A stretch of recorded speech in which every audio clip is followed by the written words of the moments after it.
Hello everyone, my name is Hisham. I'm the owner of Clemson Aeronautics, where we make the riveting and dimpling tools. This is the introduction of our CAD1 dimpler. CAD1 is Clemson Aeronautics dimpler. And it is just like your everyday DR-DD2, with the exception that you put your own squeezer on there. And you don't have to do this anymore. All you have to do is pull your squeezer trigger like this.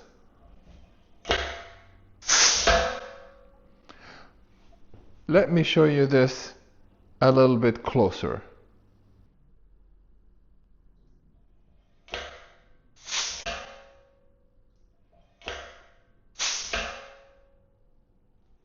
And when you are done doing this and you want to put it away, is just as easy as this. You disengage your air and you pull your pins, get your squeezer out, set it aside,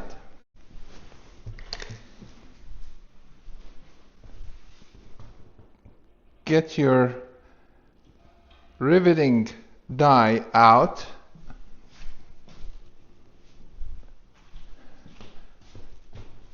and fold it in.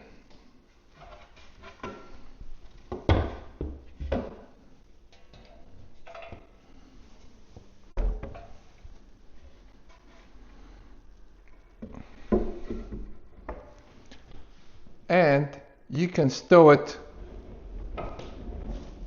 under your bench. You've seen the bench that have the wings. This just disappears under it. And when it's time to use it again, all you have to do is pull it out from under your bench,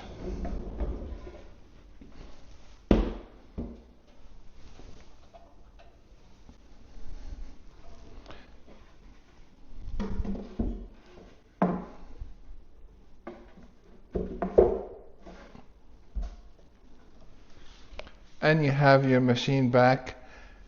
You put your squeezer on there and you start your work again. Let me show you a couple of examples of how more convenient this system compared to your DR-DD2.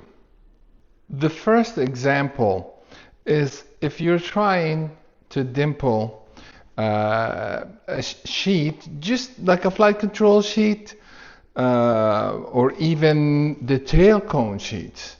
This is a long table. You can set your part on the table, completely on the table, and you don't have to pick it up and all that stuff on a platform like you do with the DR-DD2. You just leave it flat. Now, you ensured that this is perpendicular to this because you had adjusted your machine. Now, you're leaving it on the table and you simply just bring the machine to it. Now, bear in mind, all due honesty, I took the dimple dies out because this is already a finished part of mine. It's the believe the right elevator skin, and it's primed and dimpled and everything, so I don't want to scratch it, but this will give you an idea about how it's done. So if I want to do that front row right there, right here, that is the first one that's going to be done. So I can just simply slide this. The male die is on the bottom, so I just put it on there, pull the trigger. Next. And so on for the entire skin. Then If I'm done with that row, I can just leave the skin where it is, still laying flat on the table, come to the next row, do the same thing. These here, I can just simply go this way, the first one, I can pull, do the second one, or I can just move the skin itself. Then when I get close to the edge, I can just move the skin back and bring the machine. It is so versatile. It is so easy to use, and it have an excellent result. The second example is even more important than the first one. The parts that is V-shaped, like this, used to be the skin for the horizontal stabilizer. I managed to drop it and bend it, so I had to buy a new one. So this is my spare, and I cut some parts of it and everything.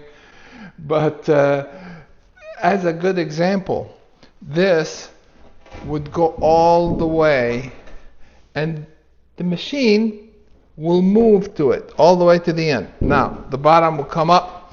All you have to do is put something down here, and still you can dimple away your entire horizontal stabilizer skin by yourself at home without any help. And it will go all the way to the last hole close to the leading edge of the skin on the horizontal stabilizer. As far as the carts that you can build for your machine, this was my first cart, and I made it where the end of the machine is at the end of the cart. Then the back of it is sticking out a little bit, so if I'm backing it against the wall, it will stop here. I changed that design here a little bit, and I came up with this wall and pulled the machine back right equal to the end of the cart. That's one change. The other change, instead of the front end here coming to the bottom of the machine right next to the foot, I made it fly off a little bit.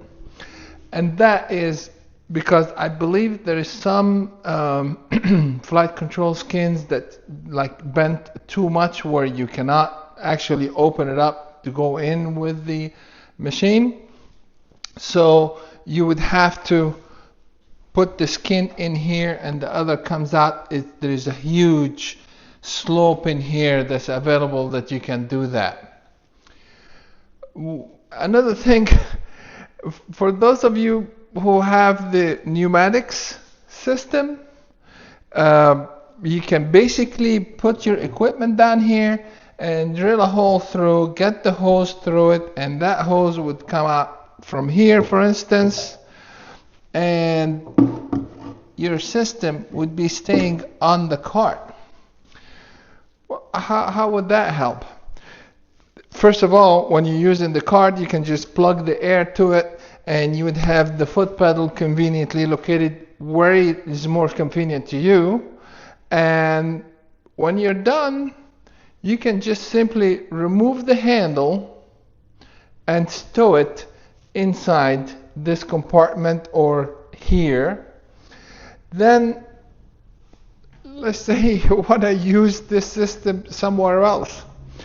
Ordinarily, all these pieces together, they are tied together with hoses and everything. And if you want to go from this side of the room to this side of the room, you have to carry all of that. What this does, it makes it as the unit actually, and the handle will be free. You put whatever squeezer yoke that you want to put on it, and if you want to go to this side of the room, you can just simply roll it over there and plug the air over there. If you want to go to this side of the room, you can just roll the whole thing and go to this side of the room. Bear in mind, you're going to put the machine inside. So it disappeared, the machine itself disappeared, and it's left, the cabinet is left over as a unit. And the compartment here, you can put all the yokes and stuff tools that you need, dimple dies or whatever. And of course, you can make it as wide as you want or as narrow as you want. I'd rather have the narrow one. This one is a little bit narrower.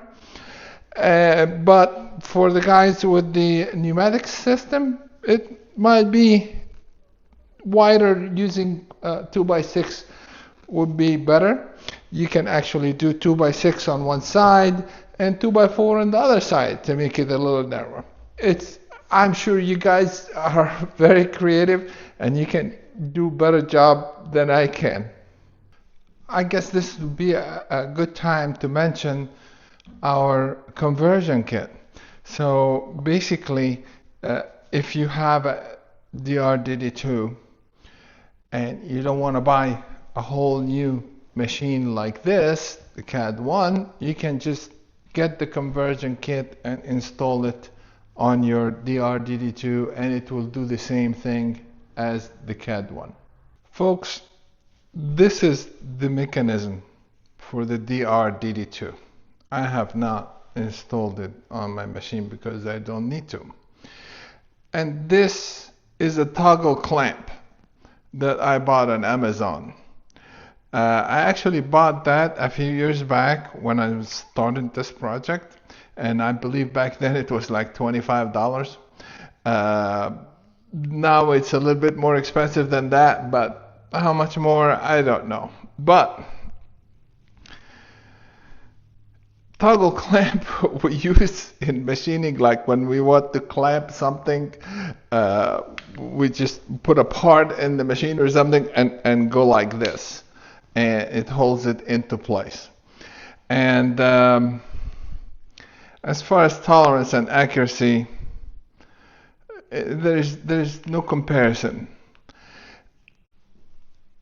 If you want to find out how perpendicular that is on the work that you're doing, where are you going to measure perpendicularity? There is no place on there. On our conversion kit, and of course on our CAD1, the edges, both sides, are directly parallel to the shaft, the ram. So you can actually put a square here and square it perfectly perpendicular. How are you going to do with that? There is nothing in there that actually, because this is pretty much forged, so the edges of it is not necessarily square with the rest of it. You can actually see the difference in the, like, the thickness here and the thickness there, and the machining is but anyhow, perfection. This is it here.